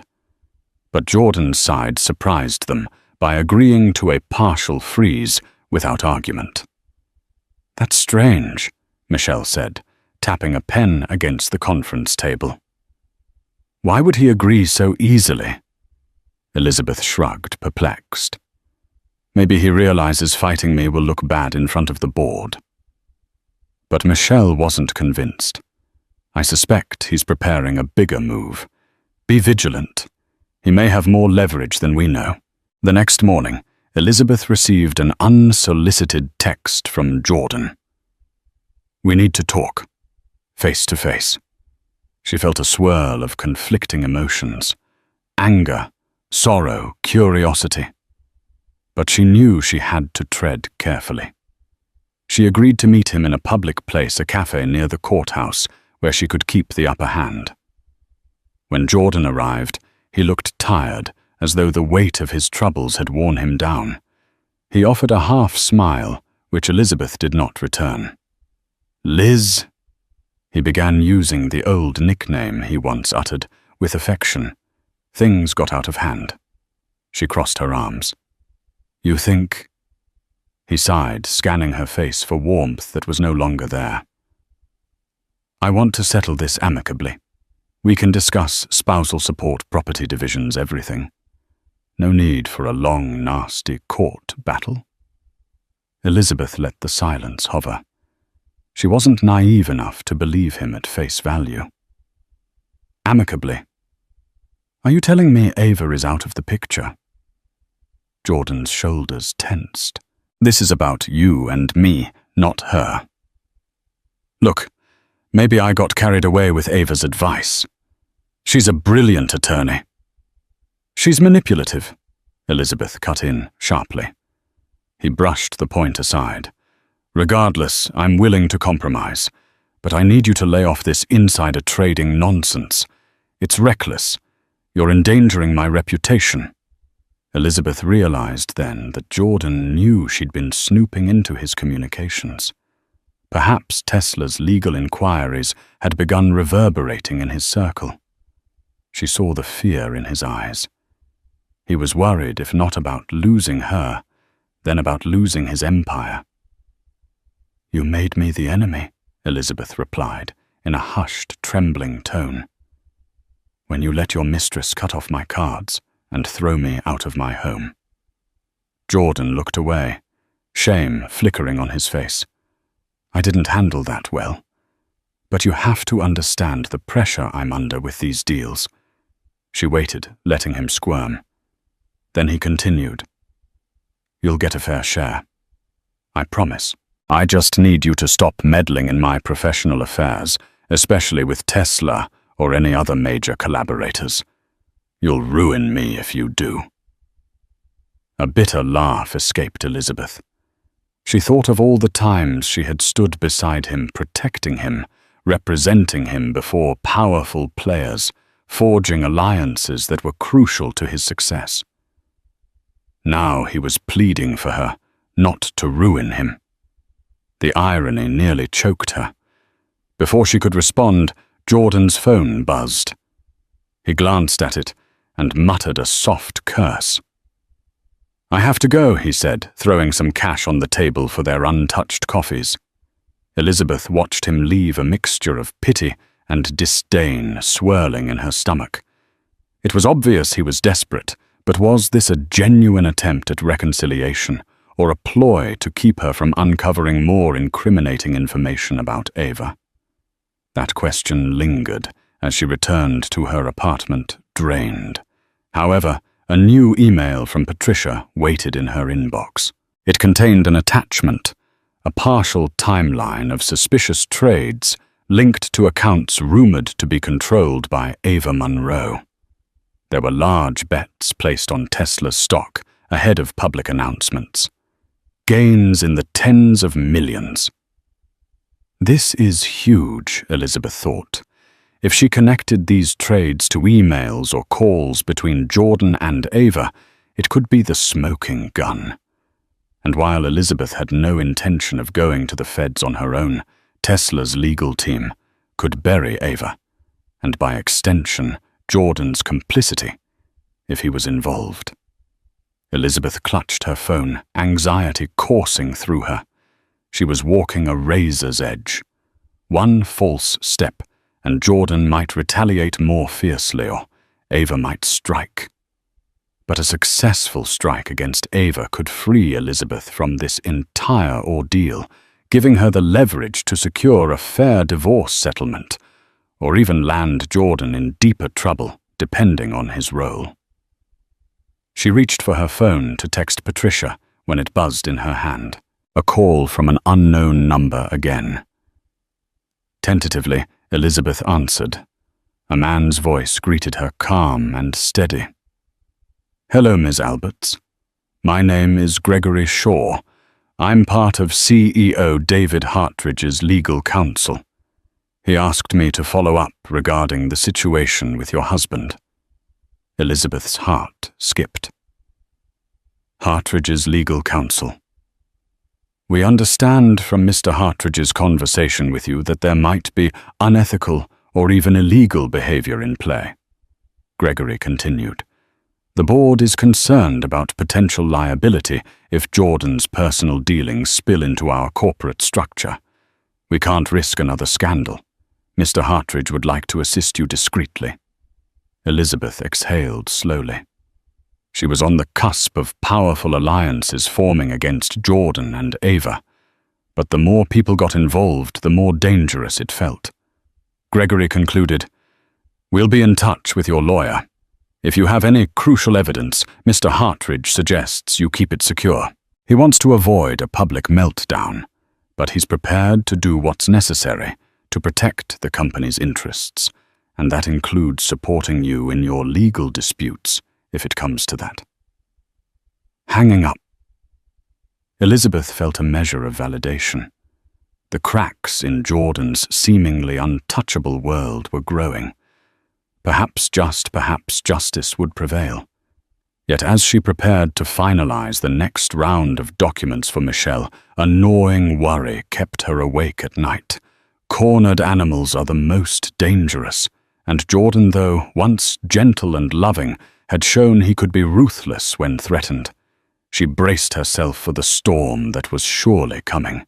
The next time Elizabeth saw Jordan in person, it wasn't by chance or a carefully arranged meeting. It was at the headquarters of Hartridge's conglomerate in Dallas. A sudden emergency board session had been called to address urgent corporate matters, and Elizabeth, having been notified by Gregory Shaw, arrived prepared. She walked into the reception area, her heart pounding with anticipation. Michelle Liu had insisted on accompanying her, but at the last minute she was called to handle a crucial filing. Elizabeth went alone, relying on the moral support from Gregory and the knowledge that Hartridge wanted the truth on record. Jordan was already inside the boardroom with Ava, who paced like a clad tiger. When Elizabeth entered, they both snapped their heads in her direction. Ava's glare could have sliced glass. Jordan's face was inscrutable, tense, angry, but also tinged with fear. Hartridge arrived moments later, trailed by a few board members and legal advisors. He wasted no time in stating the purpose of the meeting. Allegations have come to my attention that Ms. Monroe has been engaging in stock trades leveraging proprietary information from Jordan's company and potentially from our own collaborations. We need to clarify the truth. Now. Gasps and murmurs filled the room. Ava's jaw clenched. "This is preposterous," she began. "We demand to see your proof." Hartridge nodded to one of his advisors, who distributed printed documents, timelines of suspicious trades tied to accounts flagged by Tesla's legal team, along with correspondences that Elizabeth and Patricia had pieced together. Jordan snatched a packet from the advisor. His eyes swept over the page's color, draining from his face. Ava's lips thinned, and for a moment Elizabeth could see the faintest flicker of panic in her eyes. Hartridge pinned them with a stern gaze. "Jordan, you've been a valuable partner. I don't want to see your personal life derail your professional standing, but this is bigger than your marriage. Insider trading is a federal crime, and if Ms. Monroe is using your business resources to pull this off, you're implicated." Ava recovered quickly. She placed a hand on Jordan's arm, her voice smooth. "This is a misunderstanding, David. Anyone can align stock trades with corporate announcements. It's called speculation." Elizabeth decided enough was enough. She stood. "Speculation is one thing, but forwarding private emails, entire business proposals, and preliminary press releases is not speculation. I've seen the messages.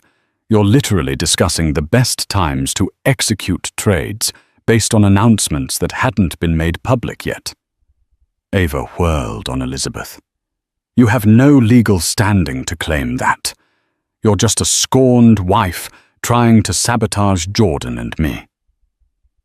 Elizabeth's blood boiled. "We'll let the evidence speak. There are even time-stamped emails from Jordan's corporate account sent to your personal email, Ms. Monroe, discussing upcoming expansions and product launches. Then trades were executed in your name or trusts linked to you within hours." A hush followed. Jordan's hands shook slightly. He seemed torn between denial and guilt. After all, the evidence was damning. If he denied it outright, he'd appear foolish. But if he admitted his involvement, he risked criminal charges and the wrath of the board. Hartridge leaned forward, his voice firm. "Jordan, I need answers. Were you aware of these trades?" Jordan stared at the table, words refusing to form. Finally, he managed, Ava said it was all above board, that it was just normal investing. Ava let out a short laugh, but it sounded hollow. "If you want to scapegoat me, Jordan, think carefully," she warned. "We made certain deals in your name as well. Your signatures are on plenty of documents." The entire boardroom seemed to hold its breath. Hartridge addressed one of his legal advisors. "Have we sent this to the SEC?" "Not yet," the advisor responded. "We wanted to confront them first." Jordan shot to his feet, panic etched on his face. "No need to escalate it. We can handle this internally. If I undo the trades, repay any gains, repay tens of millions of dollars?" Hartridge asked. "And that would just be the tip of the iceberg if the SEC digs deeper. This is out of our hands if they launch a formal investigation." Elizabeth watched Jordan unravel. This was the man who had once been so composed, so unstoppable. Now he was cornered, sweat beading on his forehead. Ava, too, looked like a wild animal backed into a corner, eyes darting around the room. At that moment, a building security guard appeared at the door, knocking softly. "Mr. Hartridge, you asked for security on standby," he announced quietly. "Thank you," Hartridge replied, his tone like steel. "I believe we might need you." Ava's eyes flitted towards the door, then back to Hartridge. She adopted a pleading tone. "David, you know me. I've handled legal matters for some of the biggest players in the industry. I would never do anything to jeopardize your trust." Hartridge's face remained stony. "I trusted Jordan, not you. And this evidence suggests you're at the center of a major ethical breach. If you don't have a verifiable explanation for each of these trades and how you obtained insider information, I have no choice but to protect the company from liability." Suddenly, Jordan snapped. Fear twisted into anger, and he pointed a trembling finger at Elizabeth. "You did this. You ruined everything because you couldn't handle that I moved on." Elizabeth steadied her breathing, preparing to reply. But Hartridge cut in calm yet firm. "Don't blame her for your poor decisions. You let your personal affair become a corporate liability." Something in Jordan cracked. He lunged toward Elizabeth as if to grab her documents or her phone, an irrational move likely spurred by desperation. But he never made contact. In a blink, the security guard stepped forward and intercepted Jordan, gripping his arms. "Stand down, sir," the guard said, voice authoritative. Jordan struggled, but the guard was a solid wall of muscle. Ava shrieked. "Let him go. This is a private matter." Hartridge shook his head, anger coloring his features. "You just attempted to assault someone in my boardroom. Security remove Mr. Alberts from the premises." Jordan's eyes widened in disbelief. "You can't do that. I'm on the board." "Not anymore," Hartridge said grimly. "I can and I will. You're suspended pending an internal investigation. Once that concludes, we'll determine your status.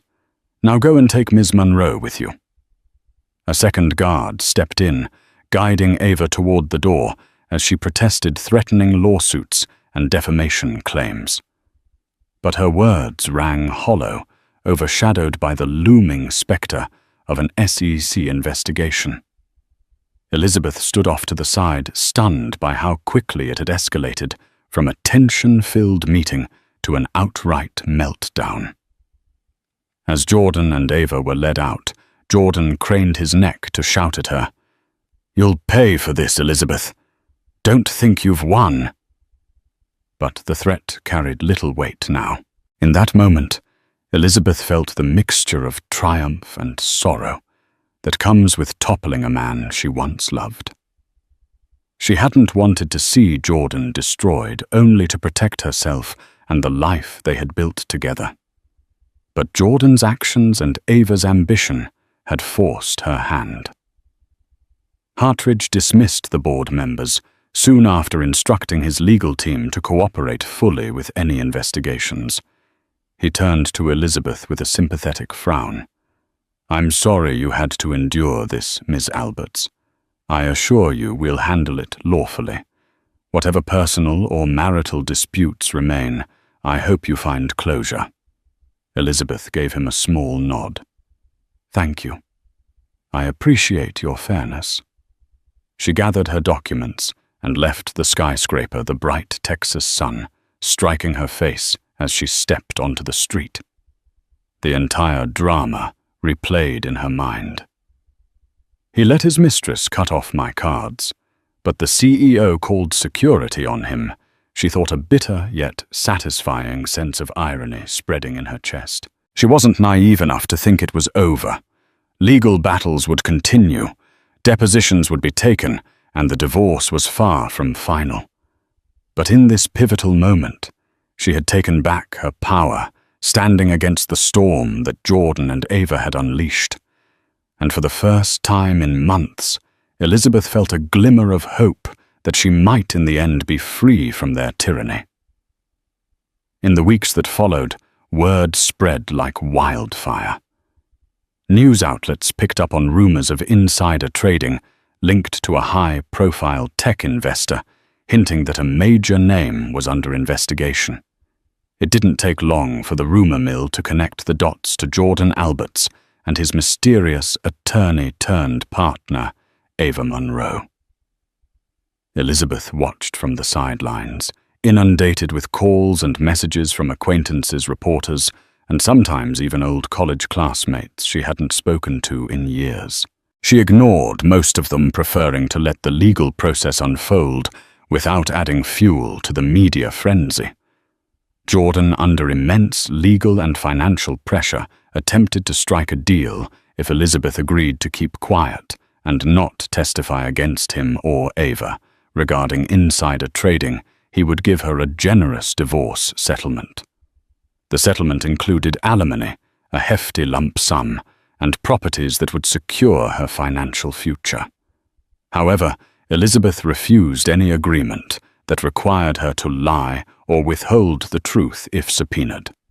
Nonetheless, she allowed her lawyer Michelle to work out a fair settlement that didn't involve perjury. Eventually, Jordan capitulated, realizing he had to salvage what he could from the marriage and business meltdown. The final settlement granted Elizabeth a significant portion of the assets, the mansion by Lake Travis, ironically, and a sizable share of Jordan's original tech startup. Meanwhile, Ava disappeared from the public eye, her reputation in tatters. Rumors surfaced that she'd fled the country perhaps to avoid legal repercussions, while others suggested she was hiding out in some luxury villa, waiting for the storm to pass. Either way, her days of meddling in Jordan's finances seemed to be over. Elizabeth didn't celebrate Jordan's downfall. She quietly grieved the end of a marriage that had started in love and partnership, yet she also felt relief and a renewed sense of self. She returned to the Lake Travis mansion, deciding whether to keep it or sell. The sweeping views of the water brought back memories, some of which felt like knives to her heart, others that warmed her soul. She began a new chapter in her life, leveraging her PR skills to start a consultancy focused on helping women entrepreneurs navigate both business and personal challenges. She named it Phoenix Rose Consulting, symbolizing rebirth and resilience. To her surprise, she found more joy in championing other women than she ever did, standing behind Jordan at glitzy galas. She kept in touch with Patricia from Tesla, who occasionally updated her on the ongoing investigations. Whether Jordan faced criminal charges depended on further evidence. But at least for Elizabeth, the immediate threat to her assets and well-being had lifted.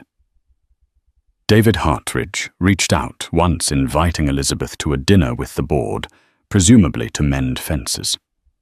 Elizabeth politely declined.